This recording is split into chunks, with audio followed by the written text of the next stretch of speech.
folks. My name is Janaki. And this is Madame Bathsheba. And together we are Catamancy Tarot. So welcome, folks. Today I wanted to start a new series of videos this year, and it's kind of a what's my vibe for the month? What decks have I been working with?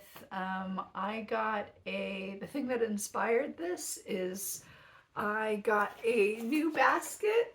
So this is a device to help me keep track and feel more organized in terms of decks I've been using. And it's also fun because I can kind of like curate a tarot vibe for myself. And so this month's theme was kind of very intentional, and it was inspired by kind of cozy Capricorn vibes. Okay, I don't know if it's just me, but one of the vibes I get with Capricorn is just like cozy medieval castle, right? So I'm thinking, tapestries, I'm thinking illuminated manuscripts, I'm thinking like, fantasy novels, I'm thinking, wolves howling kind of vibes.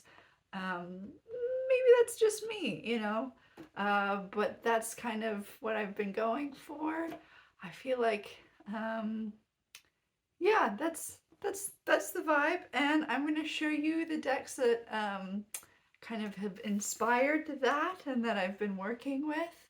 And then at the end of the video, I think I'll do, since we're wrapping up Capricorn season. It's officially over now. I know I'm a little bit late, but I wanted to make this video to kind of talk about where I've been at, and I'd like to do them kind of monthly to kind of share with you what I've been up to. I think that's all. Alrighty, I'm gonna turn the camera around and show you what I've got. Alrighty, friends. Welcome to Medieval Tarot Town. So I'm gonna go ahead and show you some of the decks I've been working with, and then at the end of the video, I'm gonna do a fun little medieval themed reading for everyone to kind of say goodbye to the Capricorn vibes and send you on your way. But first, I thought a good place to get started to kind of help us set the Medieval Tarot Town vibes, I thought I would share with you some of these tarot wrappers. And so these are both traditional wrappers, and this is how tarot decks would have come in. What the pouches would have looked like. And so this one was hand painted by Sullivan Hismans and Tarot Sheet Revival, and it's absolutely beautiful. So this is kind of these are the immaculate vibes we're kind of going for here.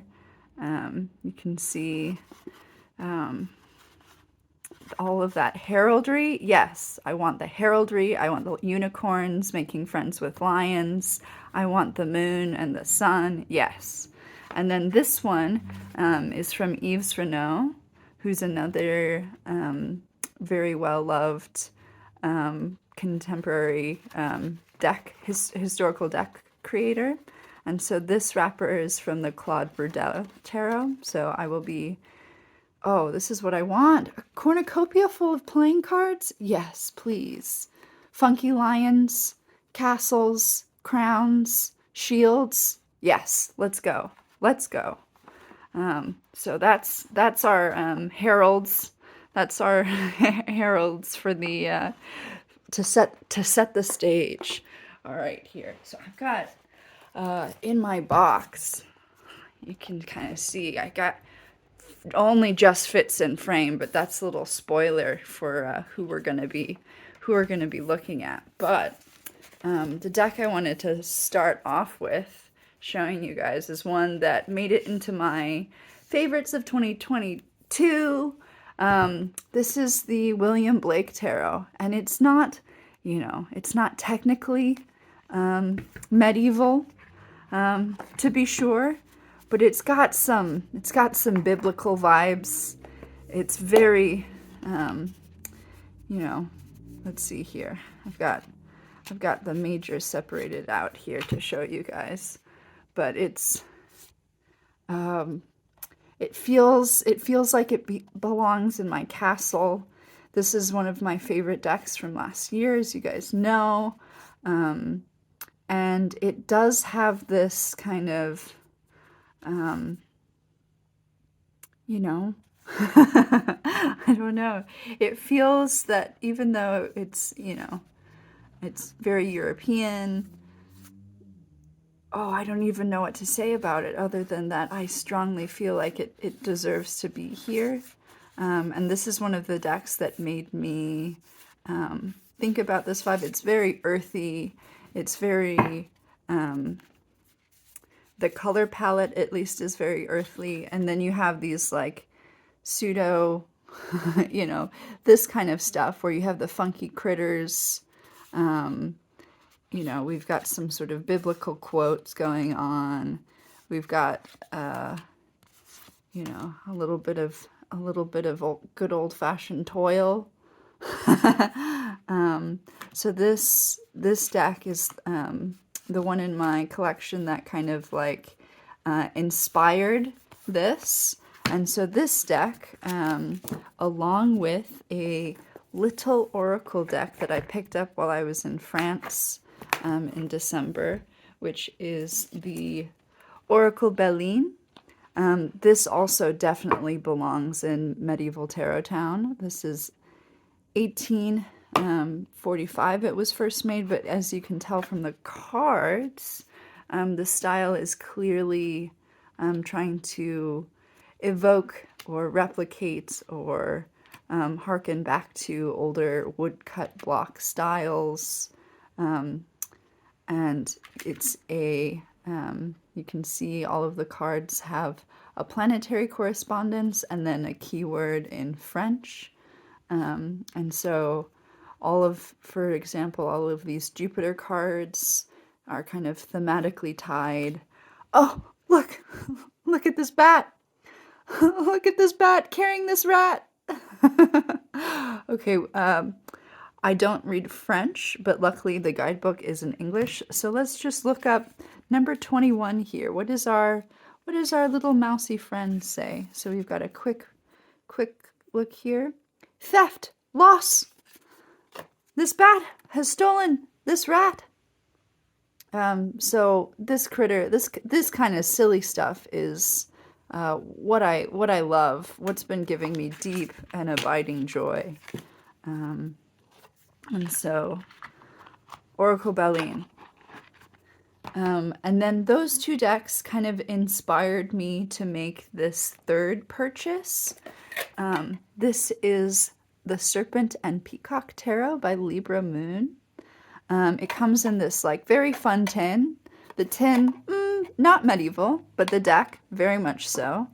It's got these shiny gilded edges, the kind that's like sparkly and gets on your hands. But the backs, ooh, look at those backs. We've got some peacocks, got some little serpent guys, and we've got our little Libra moon. Very nicely done. This deck, I don't think is for everybody. And this deck, for me, falls into the category of perhaps it's so bad it's good. And what I mean by that is, as you can tell, it's beautiful. I love it. It's got this sort of illuminated manuscript style. We've got some, you know, good old-fashioned medieval weird critters, which I also love. But on closer inspection, you can see that all of the wands and all of these pentacles and everything are just kind of like copy and pasted and are kind of pixelated. The swords too. But so it gives this kind of like, it's very charming. It makes me laugh. I love it a lot, but it kind of, for me, has the same quality of something like the Crow's Magic, where it's just kind of so bad it's good. And I know this deck is getting a makeover. I don't know if it's changing some of this kind of like clearly pixelated. Oh, we have a guest. Madame Bathsheba is here to inspect the cards. But yeah, as you can kind of see, it is a little funky. It is a little jarring. But then you have some cards like this, which are very beautiful and definitely belong in my my peasant fever dream here, as my as the greedy peasant on Instagram would say. Yeah, it's very fun. Yeah, I think there's a Kickstarter for a different edition of this deck that's probably fixing a lot of the issues that were with kind of, I don't know, with the the graphic quality. There's some images that are also kind of just like blown out. But yeah, I love it. It's very funky. It's humorous. Like, is this guy covered in what is he covered in? Are those like leeches or mice tails, or no wonder he's sad. And like this doesn't feel like it belongs in the same time period. This is just silly. Anyways, so that's this deck. Definitely part of the vibe we're going for in Medieval Town. And then we'll move along to another sort of clearly medieval deck that is very well loved, and that's the Medieval Scapini Tarot. Now, in one of my other videos, I kind of expressed some discomfort, displeasure, anger, uncomfort with the pips in this deck, and the way they depict people of color feels kind of weird. So I've only been using this as a majors only deck, and that's just my own what I'm feeling into at the moment. But I do love the humor also in this deck. The majors have they give this kind of Visconti vibe, kind of very traditional, maybe a little bit of Terra de Marseille vibes. And I guess I still haven't found the perfect medieval fantasy deck. The Serpent and Peacock is like, it's fun, it's quirky, it's an oddball. And then this deck it's kind of in its own humorous world. Last winter, I read a new like favorite, like, you know, traditional medieval fantasy book series, which is Robin Hobb's grand 16-book masterpiece of the Realm of the Elderlings books. And if you're looking for, it's kind of like she's a contemporary of our George R.R. Martin, but it's better. And I love it so much. And I read all 16 in a year last year, and I'm still looking for a deck that's kind of like, I don't know, that's has more that kind of vibe, or that just I don't know. I want a castle-y medieval that's kind of like dark. I don't know. I haven't found the perfect one yet, but the medieval Scampini kind of will have to suffice for now. And so that's that guy. And then another deck that I'll use that to talk about. I've got a few other majors only decks that I've been using. And the two that I've been using are Leonora Carrington and Giselle Flavier's Key of Life. And both of these decks are majors only, and I've been getting really into historic, learning how to read like Terre de Marseille this year, and so a lot of the decks I'm going to be showing you after this are all Marseille style decks, but it's kind of very common practice in places like France and just on the continent to kind of only read with the majors, and so I've been kind of doing that a little bit with the Scampini and with these guys as well. I'll start with this one. And this is another one I talked about in my last video that I picked up while I was in France. And the painter was a Russian occultist who moved to France kind of at the turn of the century, fleeing the Russian Revolution. And this style is this kind of like miniature sort of orthodox painting style that I absolutely love, and the names are all, some of them are changed, but I love them. I love them so much. Here's our magician with his bushel of wheat, our empress, the Pope, Force, the wheel. I love these little critters. This one is called the serpent, which is the devil. So thinking all about temptation, very biblical. This would be a beautiful tapestry on my medieval castle wall, right? Right? Oh, so beautiful. I love her so much. Yes. Okay, so that belongs in my castle fantasy. And then, admittedly, Leonora Carrington is a bit of an odd one to include, but if you take a close look at the majors, they are all kind of very much based on the Terre de Marseille rather than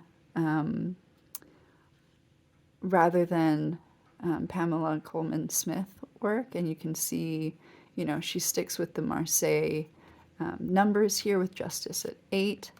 And there are, you know, she's adding her own critters, but I feel these creatures also kind of belong in this medieval fantasy world. And this deck also feels kind of very alchemical.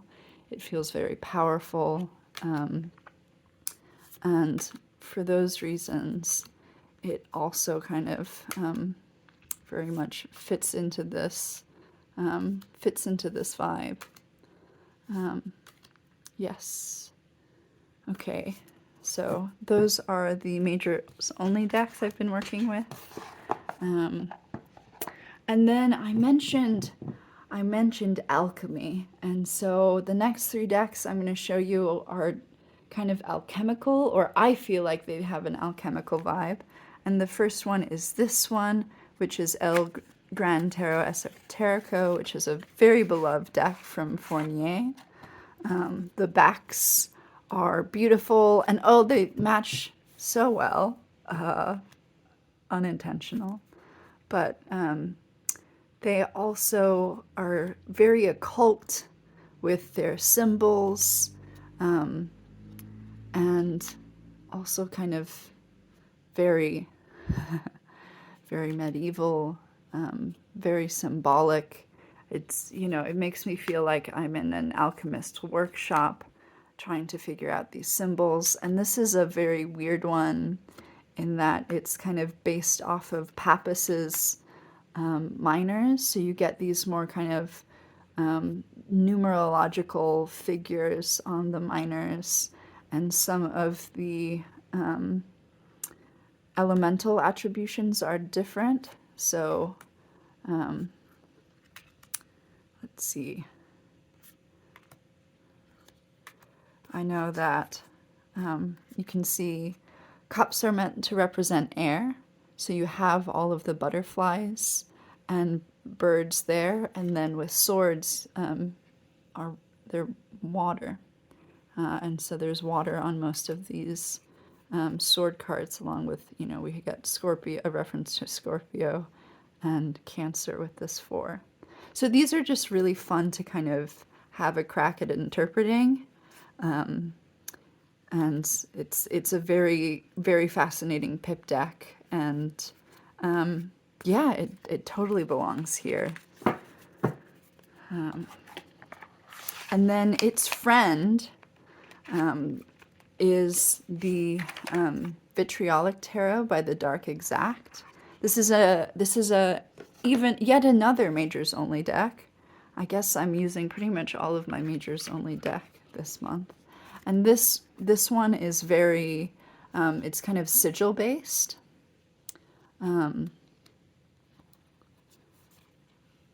I use this deck kind of for altar work, oftentimes, or as I did, I'll maybe, well, we'll get there when we get there, but I've also been using this deck along with others, and I've been trying out some kind of like grand tableau style readings. And so this is an alchemical deck, and the kind of the different colors on the cards kind of signal these different alchemical processes.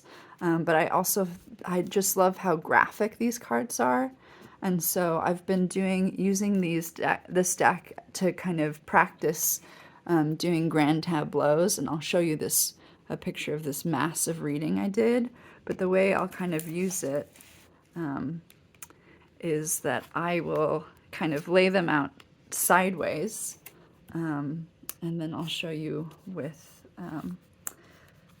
the next deck I wanted to show you is the Sullivan Hismans deck that I own, and I feel like these decks kind of just really complement each other color palette wise and everything. I'm just struggling here with my tarot pouch.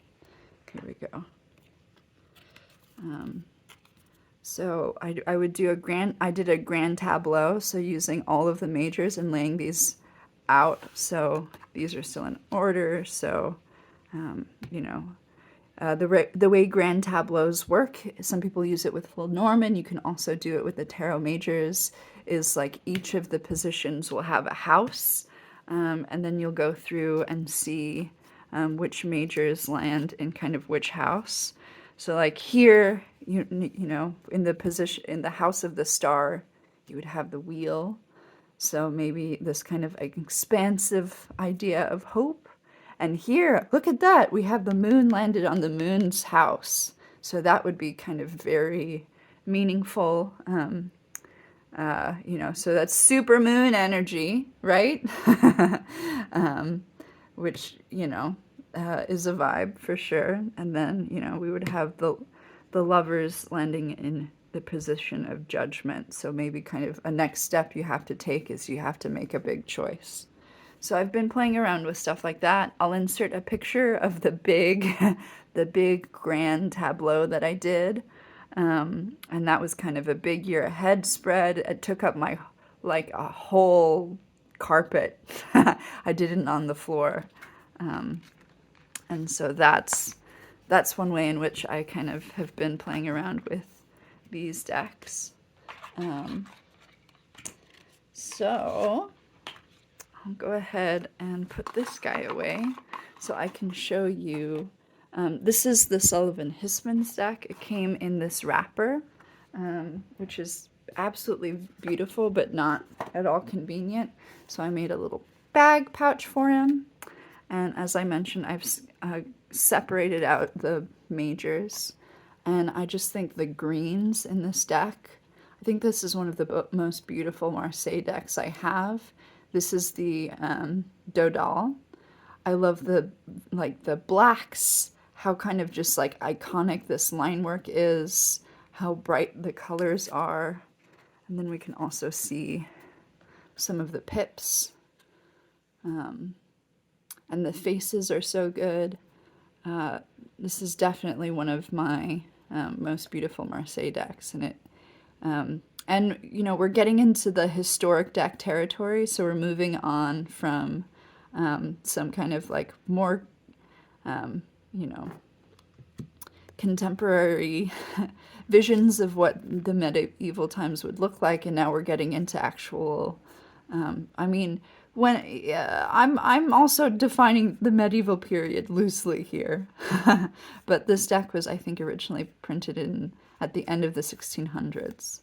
And so thinking about traditional printing techniques and wood block printing and all of that.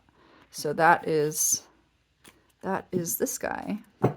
And the rest of the decks I'm going to show you are pretty much all Tarot de Marseille.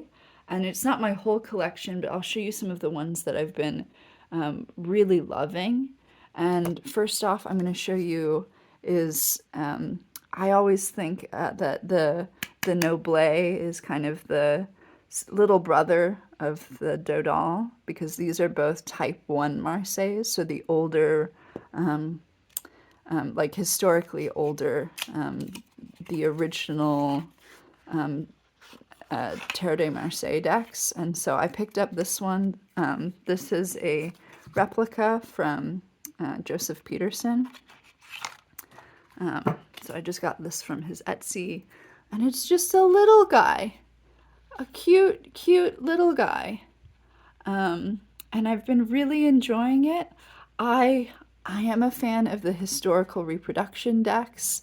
I love the kind of muddy color quality and kind of the ambiguity that happens. I know some people prefer the kind of cleaned up versions, and I do have some of those, but I have to say that I really enjoy the kind of mistakes and the the messiness of the replicas. And this one has sharp corners. I think I want to use this deck quite a lot because it's cute, it's travel worthy.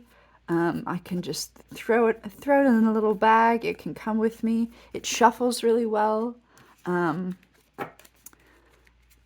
I don't mind the sharpened corners on the kind of, on like this deck. But this deck isn't like great to shuffle, I will say. The cardstock is, it's kind of artisan quality, but not made for like heavy use. This one kind of is, and so maybe I tested out what it would look like. So I might go ahead and round them, but I feel weird about it because you know, I don't know. Should I just do it? Maybe I'm just weirdly too old school. I don't know. But that's our little guy. And then, ooh, gotta get him back in the, well, we'll leave him out actually. We'll leave him out. And then I also picked up from Peterson, the Viville. And I recently, Artisan Tarot was very gracious enough to send me their copy of the Viville as well. So now I have this like beautiful cleaned up version and also this like muddy, swampy original. And I kind of love them both. So if we open them up, some of them are still in order because I've been, as I may have mentioned, I've been doing a lot of Marseille study this year, and I'm going to continue to do so. And my next video is probably just going to be of my whole Marseille collection. There he is. So you can see one of these decks is much thicker than the other. This one has kind of more like art quality cardstock. It's still very usable and it shuffles well. And it's got the sharp corners, but this one is, everyone loves Artisan Tarot's cardstock and it is excellent.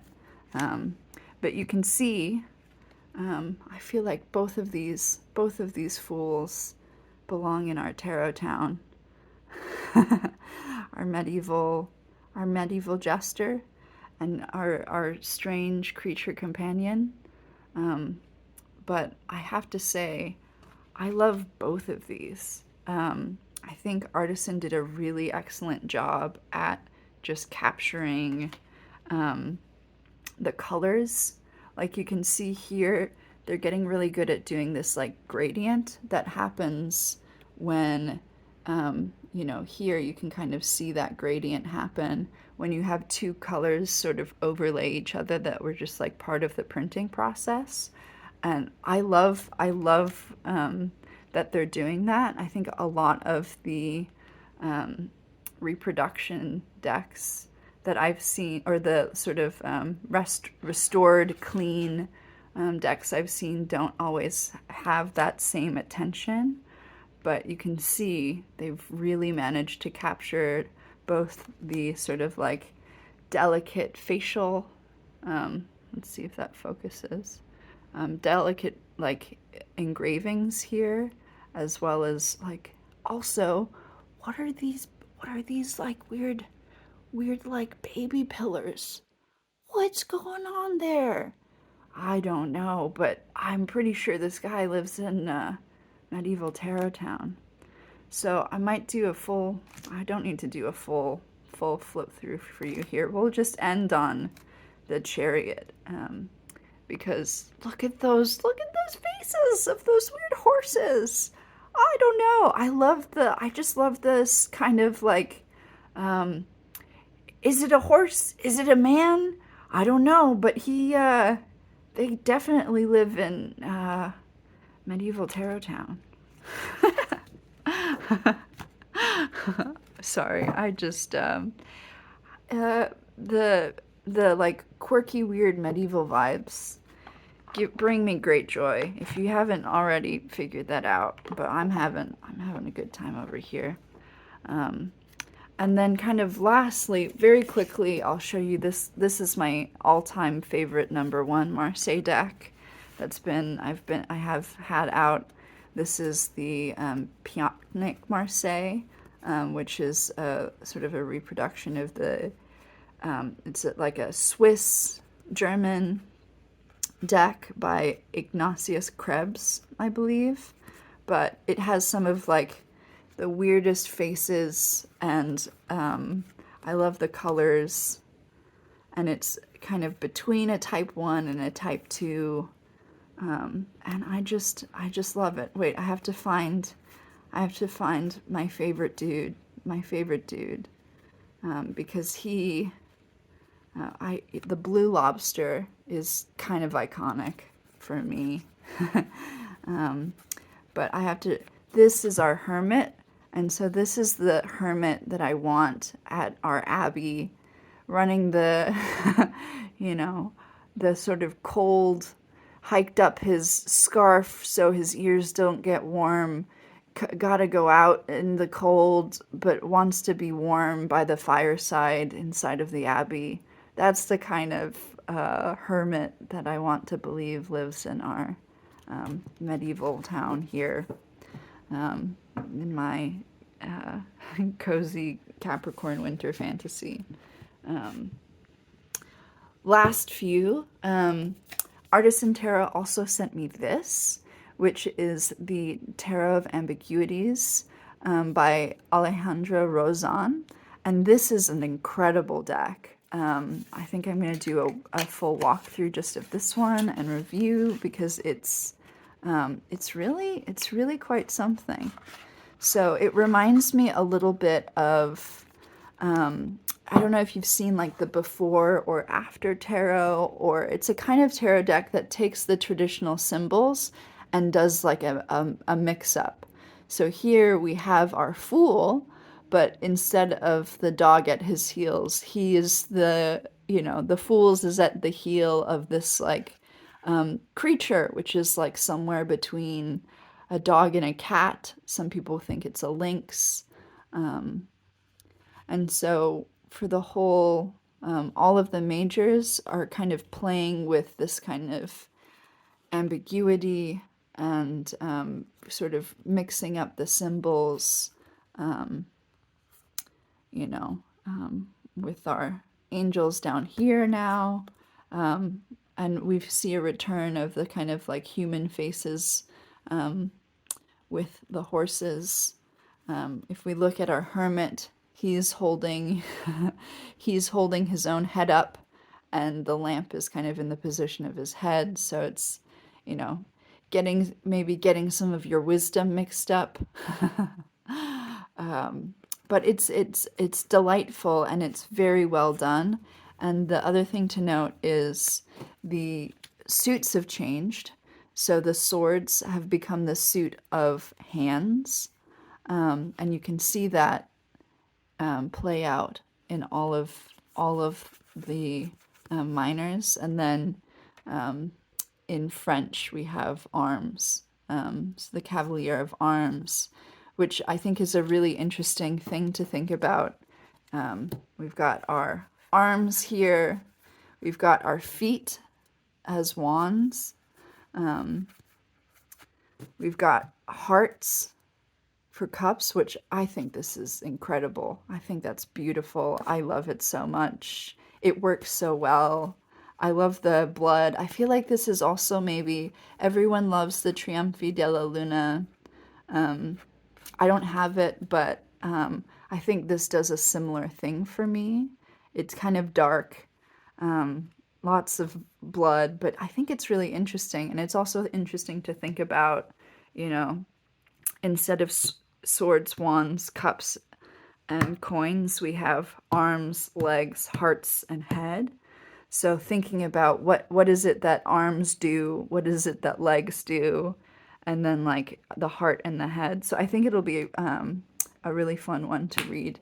And so I think if you're interested in this, I think I'm going to do a full review guy. But also beautiful, also very, very, you know, I need it like, I'm really into the sort of like grim, dark fantasy medieval stuff. And so you need a good, you need a good, you know, if you're in medieval town, you need a little bit of a, you know, bloodthirsty, graphic, kind of violent, I don't know.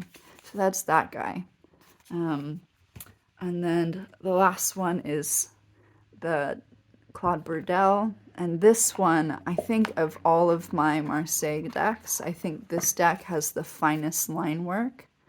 I've been using it as a study deck, so it's, I think it's mostly in order.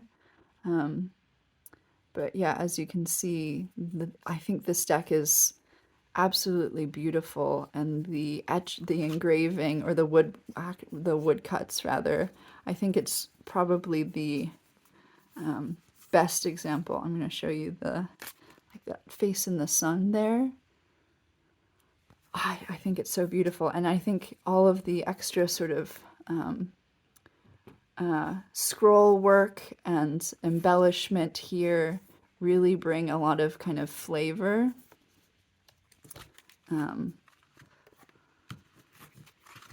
And yeah, you've gotta have a little bit of embellishment in you know, a little bit of medieval pageantry, right?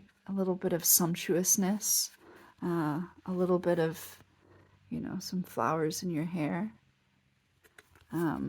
So yeah, this is a really, really beautiful one. And this deck, this feels like a very, I don't know, winter Christmassy deck to me. And so I feel like this deck also just has, there's something about the Marseille decks that feel kind of like old school and structured in a way that like feels very comparable to kind of like Capricorn vibes. And so that's, I feel like this, you know, this is a good Capricorn season deck. And the last decks I'm going to show you are just like super run-of-the-mill playing cards. This is like an old, beat-up, very used deck, but I've been going through, and since I've been getting into the Marseille study, I've also sort of picked up playing cards, and this is just like a dirty, grimy deck that I've just played a lot with. And so I've been going through and writing my own keywords. So I've just started this kind of journey, but it also feels like what I've been getting into recently. And then you do the thing where like, oh, I need some playing card decks. Do I? I don't know, but I bought some anyways. So I found this kind of vintage set of like of playing cards that come in this like metal stand. And so they're a pair of decks. They're heavily used already, but the backs are beautiful. And so I've got one in purple and one in red. And so I might, once I kind of work out the kinks of the keywords I want to use in this deck I don't really care about, I think I might maybe write the keywords on one and then just leave the other one blank. But I also felt that I love these backs. They feel like they belong in our medieval tapestry lands, and they're just playing cards. Like they're just regular playing cards. But medieval vibes, maybe? I think so. Okay, so that's that. And I also, I think this is a really cute stand. Don't you think? Cute. Go above the, you've got to have a fireplace. You've got to have a little mantle, some old tomes, dusty tomes. Oh, I want a secret medieval library tarot room. Don't you? Yes. So that concludes what my basket is now empty. That's what I've been playing around with this month. Thanks so much for playing around with me through this romp through medieval Tarot Town. Before you go, I would invite you to stick around for a little medieval tarot demonstration reading. And so I think it's fun to kind of show people, my reading style or play around with cards together. And as some of you may know, I'm the kind of reader who really likes to kind of mix and match my decks.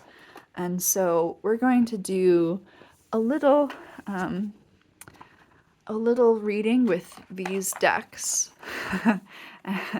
And this is going to be a reading for you, if you like. And it's going to just be a little,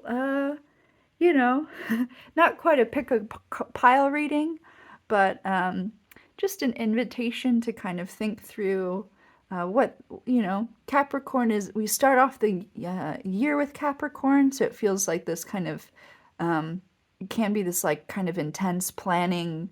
How do I want to get better this year? What are my plans? What are my visions? Let's make a list. Let's get grounded. And so as we leave that energy and move into Aquarius season, I thought it'd be nice to kind of just have a little old medieval tarot reading. So we're gonna start off with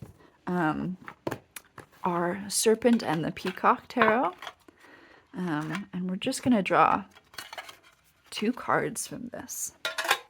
And the cards we're going to draw are going to represent where we've been and where we're headed next.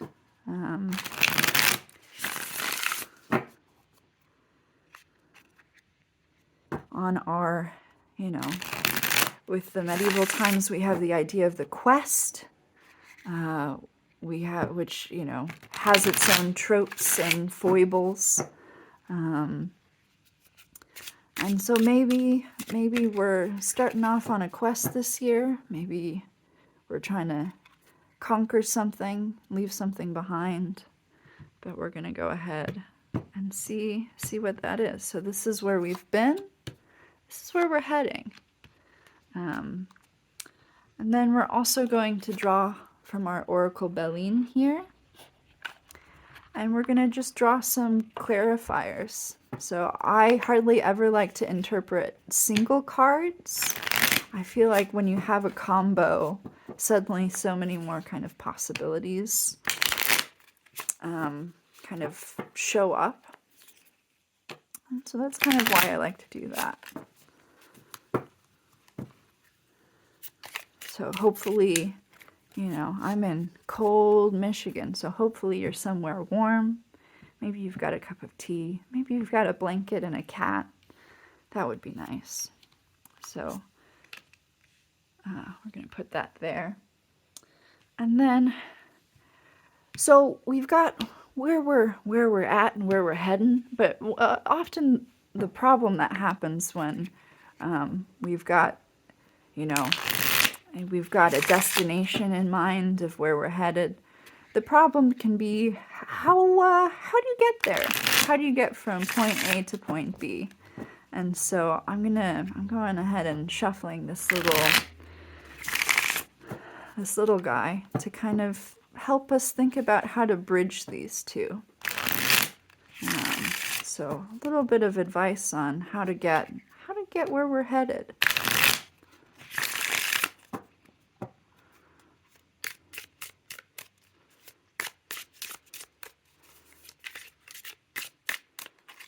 There we go. We'll go ahead and cut the deck. We'll do this little bridge here.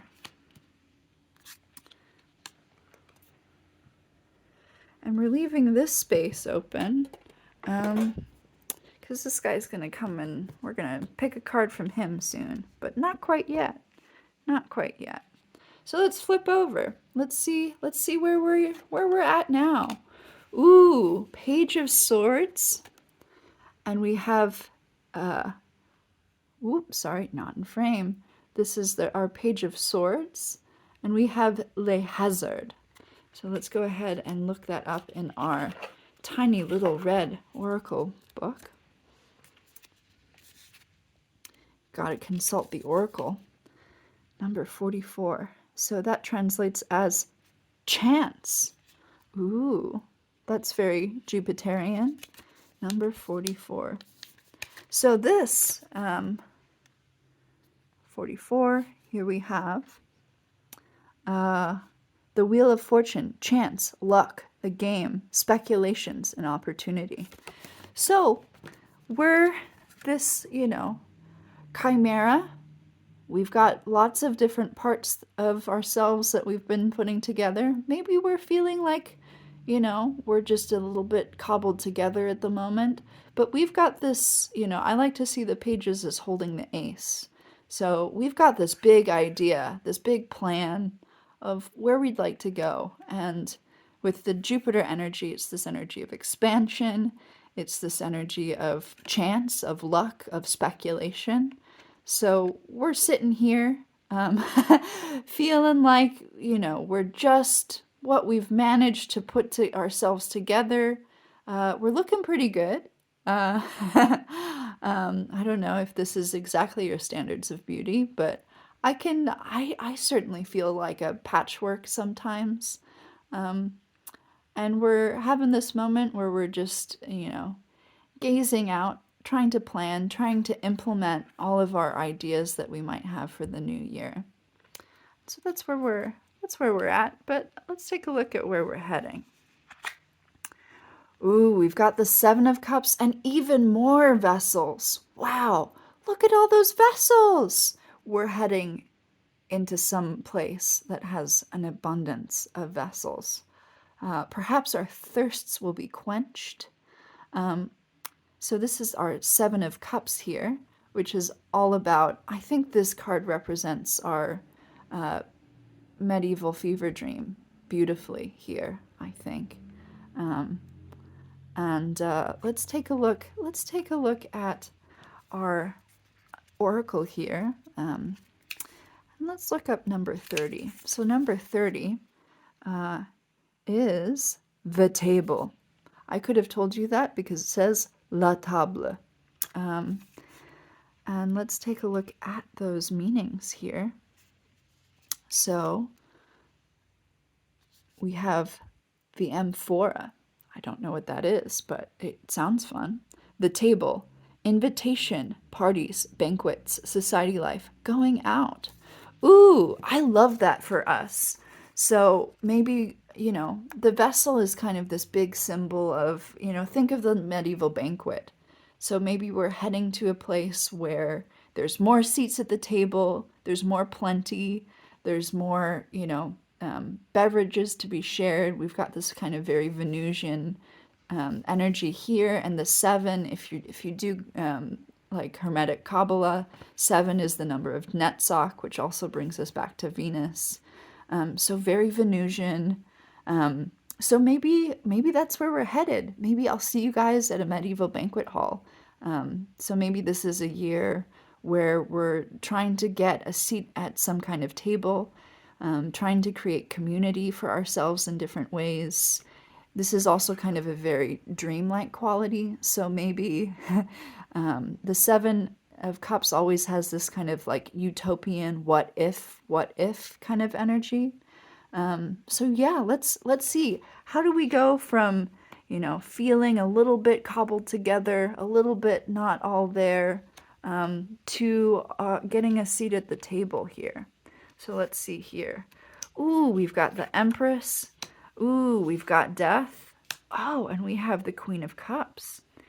Interesting. So I always see, can you see that all right? We'll just go ahead and ooch that up, and there is a little bit of glare. But I always see as the Empress and Death as related. She's a 3 and La Morte is 13, so they're both kind of have that element of 3. We have the sort of the whole kind of life cycle represented here of birth and death. And so how do we get, and then we have our Queen of Cups here. So we have yet another kind of vessel. So it seems in order to kind of like, in order to get, maybe the queen is waiting for us at this banquet hall. She's kind of over here with these other cards. And so maybe the message here is about, one of the, here we have kind of growth and pruning back. And so maybe there's areas where we've grown and maybe things are getting, thinking about hedges or hair or toenails or like other things that kind of grow that in order to, there's a certain kind of, you get, after a certain point of growth, some kind of trimming needs to happen. So maybe it's a pruning, going through and seeing, oh, that's my cat. She says hello. Maybe it's going through, thinking about where you've grown, where you need to cut back on, get a trim. And, you don't want to show up to the banquet hall, disheveled. So it's okay if you've grown in places, but it's also good to kind of like maybe trim things back a bit, get yourself yeah, I don't know. What do you guys think? I'm still working on my kind of Marseille reading style. What do you think? Maybe it's also about, figuring out who you don't want to invite to the table. Oh, the cat is here. She wants a seat at the table too. So maybe we can see, maybe this is cutting back on who's invited.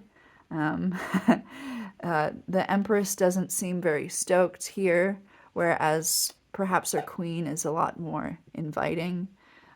So making sure that only the people we want can really be there for our pageantry and our feast. And so the last thing I'd like to do is pull a pull a sort of quintessence card, and we're going to do that from the William Blake Tarot, and that we're going to calculate that from our bridge here. And so thinking, this is something that I picked up. I'm stealing this from Marilyn from Tarot Clarity, but it's a kind of a common practice in Marseille reading to kind of add up what you've got, find the quintessence, and that'll give some additional guidance here. And so we've got 13 plus 3 would be 16. So let's go ahead and find our 16 here.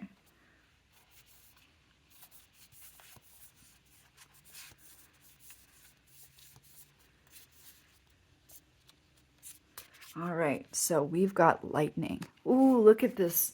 Look at this full tableau we've got going on here. What do you guys think? So lightning. Ooh. We can also see in the background here, we've got this dead looking tree. So maybe the lightning has already struck us in this scene. Let's take a close look here.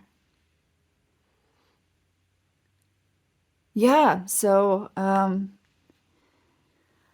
feel like the lightning kind of coming right on top of death. So maybe, yeah, I don't know.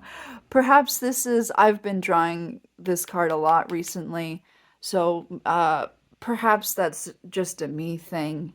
But it feels like, you know, when things get struck by lightning, when things, you know, things that were growing that now no longer grow, like these little dead trees here.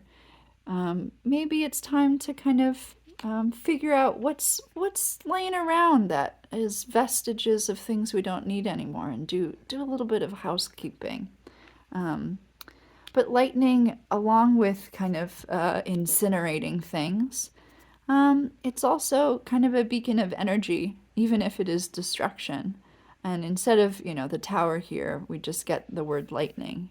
And so kind of like maybe things happening in flashes and bursts and of intensity and storms. A little bit of electricity. Something to kind of, maybe our banquet, you know, we can still have our banquet dreams if it's, you know, perhaps it's even cozier if it's stormy weather outside. So maybe the message here is like, you know, finding ways to kind of find this sort of like cozy community banquet table, making your space, or like being able to have some kind of refuge for when it's stormy outside. And still being able to find these moments of hospitality and community. So that is my little medieval reading for you all. I know this video is a bit long now, and the lighting's a bit weird because there's no sun in Michigan winters. But I hope this video finds you well. Thanks for indulging me and coming along. I hope you all have a lovely day. I'll see you all next time. Bye.